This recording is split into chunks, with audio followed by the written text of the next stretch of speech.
Hello friends, आप कैसे हो। शायद आप बड़े मज़े में होंगे। फ्रेंड्स, आपका दोस्त हेमंत कुमार झा अपने चैनल पर आपका बहुत बहुत स्वागत करता है। अगर आप मेरे चैनल पर नए हो तो प्लीज़ सब्सक्राइब करना। अगर आपको मेरा वीडियो पसंद आए तो लाइक अवश्य करना, अपने दोस्तों में खूब शेयर करना।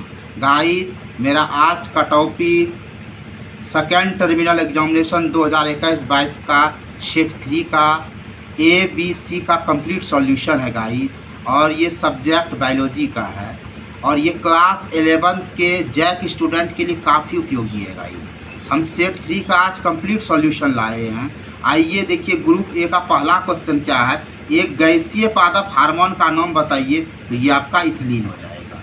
दूसरा क्वेश्चन है गाइस, उस कोशिकाओं का नाम बताइए जिसमें कोशिकीय श्वसन संपन्न होता है, ये माइटोकॉन्ड्रिया है। और मानव का दंत सूत्र निकालना है, तो ये देखिए 2123/2123 और फिर लिखिए 8/8 गुना 2 और बराबर 32, यानी मानव में 32 दांत होता है। तो आप कहिएगा ये कैसे हुआ। तो मानव में 4 तरह का दांत होता है। कृतक दंत, जिसको हम लोग इंसाइजर टीथ बोलते हैं और इसको आई से लिखते हैं, ये कुतरने का काम होता है। और ये रदनक दंत जो होता है, ये कैनिन टीथ है, इसको सी से लिखते हैं, ये चीरने फाड़ने के लिए होता है। अग्र चवर्णक को प्रीमोटर कहते हैं और इसको हम लोग पी से लिखते हैं। चवर्णक जो मोलर है, ये कुचलने और पिस्टन भी होता है, इसको एम से लिखते हैं। तो देखिए, ऊपर और नीचे हम लोग को दांत रहता है। तो ऊपर पे दांत जो होता है, ये आई 2 ठो है और नीचे भी 2 ठो रहता है। ये सी जो रहता है ऊपर पे भी 1 ठो रहता है, नीचे भी 1 ठो रहता है। ये पी ऊपर पे भी 2 ठो रहता है, 2 ठो नीचे रहता है। एम ऊपर भी 3 ठो रहता है और नीचे भी 3 ठो रहता है। अब देखिए ये 32 कैसे हुआ। तो देखिए ये ऊपर पे देखिए आई कितना है, 2 है, सी 1 ठो है, पी 2 ठो है और एम 3 ठो। सबको जोड़िए, 2 1 3, 3 2 5, 5 3 8। ठीक है। अब 8 को आप 2 से गुणा कर दीजिए, तो 8 दूनी 16, ये ऊपर पे हुआ। इसी तरह नीचे भी देखिए, नीचे आई के ठो है, 2 ठो है, सी नीचे 1 ठो है, पी नीचे 2 ठो है, एम नीचे 3 ठो है। तो सबको जोड़िए, 2 1 3, 3 2 5 3 8, फिर इसको 2 से गुणा कीजिए, 8 दूनी 16 और 16 16 32 हो गया। इस तरह गाइस हम लोग मानव का दंत सूत्र लिखते हैं। तो मानव का दंत सूत्र आप इतना सा दिमाग में रखो कि मानव का दंत सूत्र होता है 2127/2127 बराबर 8 गुना 8 गुना 2 बराबर 32। कैसे हुआ, तो ये समझिएगा, आई जो है ये ऊपर पे 2 और नीचे 2, सी ऊपर पे भी 1 नीचे भी 1, सबको बटे दीजिए। पी 2/2 ऊपर नीचे, एम ऊपर नीचे 3/3। अब देखिए, अब हम लोग ऊपर का पहले निकालेंगे, तो 2 1 3 2 5 3 8, 8 गुना 2 कर दीजिए, 16 हो गया। अब नीचे का निकालिएगा, 2 1 3, 3 2 5, 5 3 8, 8 गुना 2 16 और 16 16 32 हो गया। अब हम आगे बढ़ते हैं और नेक्स्ट प्रॉब्लम पर आते हैं गाइस। देखिए हमारा नेक्स्ट प्रॉब्लम क्या है, जैव क्षमता का परिभाषा लिखना है। ये जैव क्षमता क्या है गाइस, अधिक से अधिक वायु की मात्रा का फेफड़े में प्रवेश तथा निष्कासन को जैव मात्रा कहते हैं। ये जैव क्षमता क्या है, अधिक से अधिक वायु का मात्रा फेफड़ों में प्रवेश करेगा और प्रवेश करने के बाद जो वो निकलता है उसको जैव क्षमता कहते हैं। तो जैव क्षमता क्या, अधिक से अधिक एयर का मात्रा लंग्स में जो घुसेगा और निकलेगा, इसी को जैव क्षमता कहते हैं गाइस। अब पेसमेकर क्या है, यह एक विशेष प्रकार का तंत्रिका उत्तक के द्वारा हृदय की धड़कन का तालबद्ध संकुचन को हम लोग पेसमेकर या ऐसे नोड कहते हैं। तो गाइस पेसमेकर क्या है, एक विशेष प्रकार का तंत्रिका उत्तक के द्वारा हृदय का जो धड़कन है उसका जो तालबद्ध यानी सिस्टम से जो संकुचन होता है, उसी को पेसमेकर कहते हैं। अब देखिए 6 नंबर के क्वेश्चन में है, तेलचट्टा के उत्सर्जी अंग का नाम क्या है। तो ये है मैलपीधी, नलिका, वसापिंड, विक्राणु, उपत्वचा, यूरिकोस ग्रंथियाँ। ये तेलचट्टा का उत्सर्जी अंग है गाइस, इससे तेलचट्टा उत्सर्जन करता है। अब देखो ये बहुत प्यारा सा क्वेश्चन है, हार्मोन क्या है गाइस। हार्मोन एक जटिल कार्बनिक पदार्थ है गाइस, ये सरल नहीं है, जटिल है। ये सजीवों में होने वाला विभिन्न तरह का जैव रासायनिक क्रिया है, जैसे वृद्धि है, विकास है, प्रजनन है, इसका नियमन भी करता है और नियंत्रण भी करता है। यानी हार्मोन एक जटिल कार्बनिक पदार्थ है, ठीक है। और ये सजीव को विभिन्न प्रकार की क्रियाओं में मदद करता है।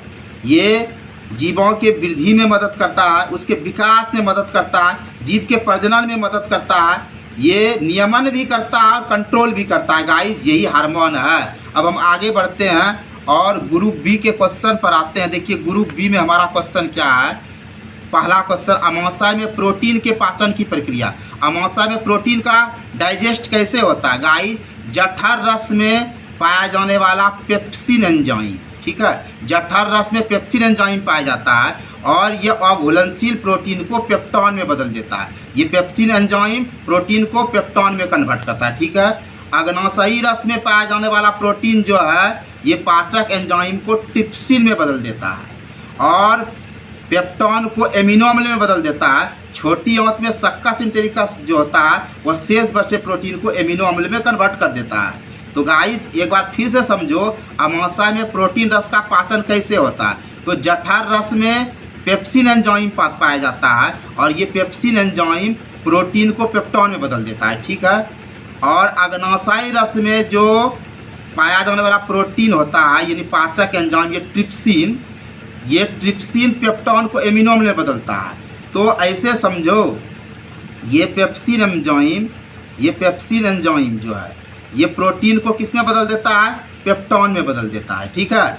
चलो अब आगे समझो, ये ट्रिप्सिन जो है ये ट्रिप्सिन क्या करता है, पेप्टॉन को अमीनो अम्ल में बदल देता है, अमीनो अम्ल में बदल देता है, ठीक है। और छोटी आंत में जो सक्कस इंटेरिकस होता है ये बचा हुआ प्रोटीन को एमिनो अम्ल में कन्वर्ट कर देता है। गाइस अब हम नेक्स्ट क्वेश्चन की ओर बढ़ते हैं। देखो नेक्स्ट क्वेश्चन हमारा क्या है, CO2 के परिवहन की क्रियाविधि का व्याख्या करना है। तो CO2 का परिवहन रक्त परिसंचरण के द्वारा 3 स्टेप में होता है। स्टेप फर्स्ट में गाइस ये प्लाज्मा में घुलता है और CO2 का परिवहन 7% करता है, ठीक है। स्टेप 2 में क्या होता है गाइस, ये बाइकार्बोनेट के रूप में 70% CO2 का परिवहन करता है, 70%। और स्टेप 3 में ये कार्बो एमिनो यौगिक के रूप में CO2 का 23% परिवहन करता है। अब देखो 23 7 क्या हुआ, 30 हुआ, 30 और 70 को जोड़ोगे तो ये 100% CO2 का परिवहन करता है। गाइस तो ये स्टेप फर्स्ट में ये प्लाज्मा में घुल कर करता है, स्टेप 2 में बाइकार्बोनेट के रूप में करता है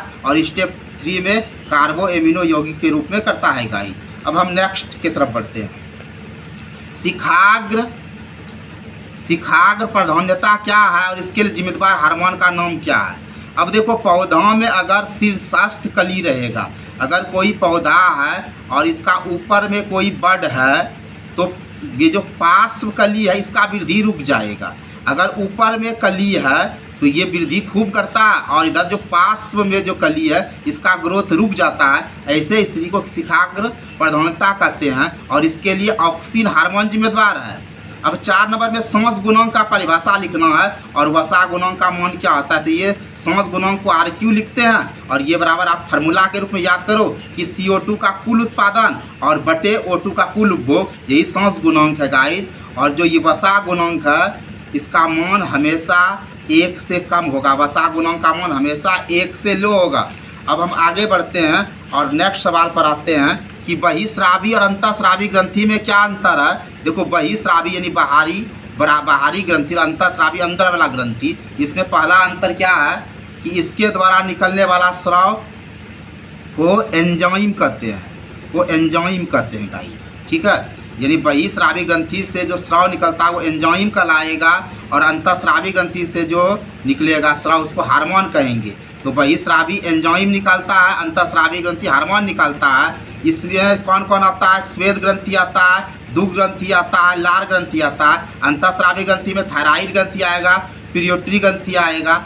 और गाइस बहिस्रावी ग्रंथि में नलिकाएं होगा, इसमें नलिकाएं नहीं होगा। ये बहुत ही सरल अंतर है। गाइस अब हम नेक्स्ट पर बढ़ते हैं कि संधि मतलब जोड़, संधि को परिभाषित करना है और इसके प्रकार को उदाहरण देकर बताना है। देखो 2 या 2 से अधिक हड्डी का जो मिलन स्थल है, दो या दो से अधिक हड्डी जिस जगह मिल जाएगा उसको संधि ज्वाइंट कहते हैं। और ये 3 तरह का होता है। पहला हुआ गाइस पूर्ण संधि या चल संधि। ये संधि हिल डुल सकता है, जैसे कलाई का हड्डी, ये कलाई है ना, इसका हड्डी घुटनों का जोड़, ये हिल डुल सकता है। अपूर्ण संधि इसमें गति बहुत कम होता है, जैसे श्रेणी मेखला का संधि और कशेरुक की संधि। और अचल संधि गाइस जो है एकदम बिल्कुल मूव नहीं करेगा, जैसे खोपड़ी की हड्डी का जोड़ एकदम ना हिले ना डोले, ये कुछ नहीं करेगा। अब आइए हम नेक्स्ट प्रॉब्लम की ओर बढ़ते हैं। और ये 7 नंबर का क्वेश्चन देखो गाइस, ये ग्लोमेरुलर फिल्ट्रेशन दर को परिभाषित करना और स्वस्थ मनुष्य में इसका मान क्या होगा।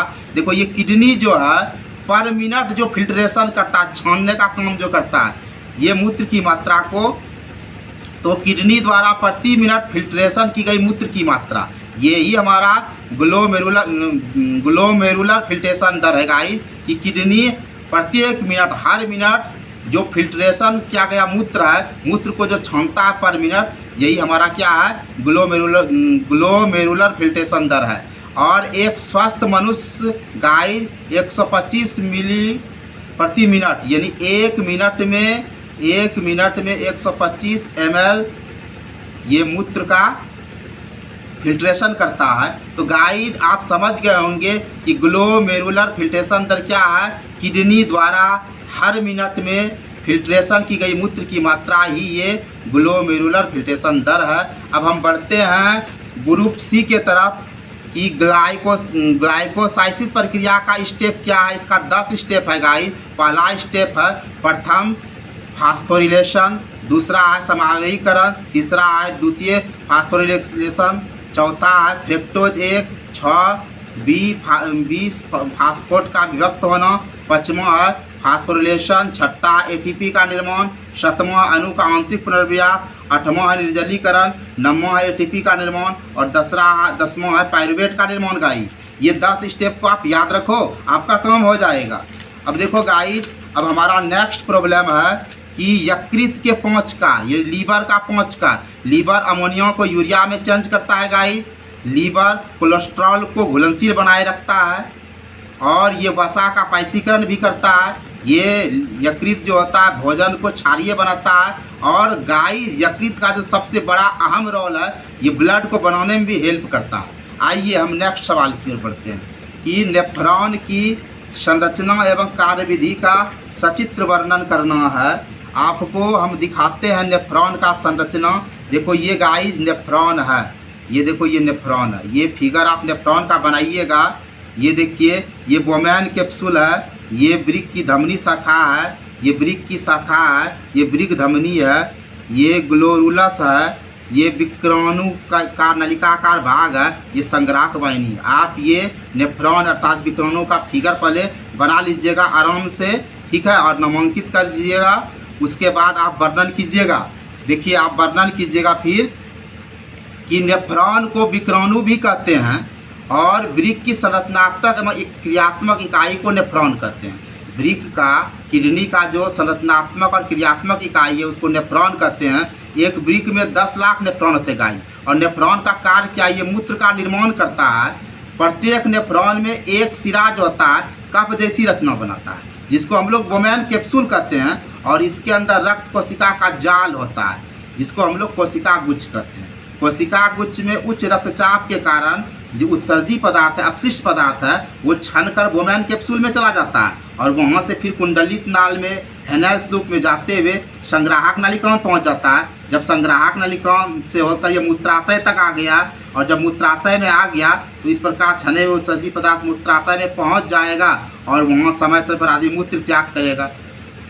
अब आगे हम बढ़ते हैं गाइस और हम आते हैं 4 नंबर के क्वेश्चन में कि मानव के श्वसन तंत्र का नामांकित चित्र देखो क्या है। ये मानव के श्वसन तंत्र का नामांकित चित्र है। ये देखो ये मनुष्य के श्वसन तंत्र का ये फिगर आप बनाओगे।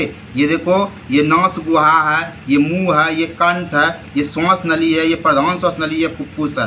तो मनुष्य क्या करता है, सांस में ऑक्सीजन लेता है और फिर कार्बन डाइऑक्साइड को गाइस छोड़ता है। आप ये श्वसन तंत्र का चित्र बनाकर नामांकित कर दीजिए, ठीक है। और फिर आप यह लिख दीजिए कि मनुष्य श्वास में ऑक्सीजन लेता है और कार्बन डाइऑक्साइड को छोड़ता है।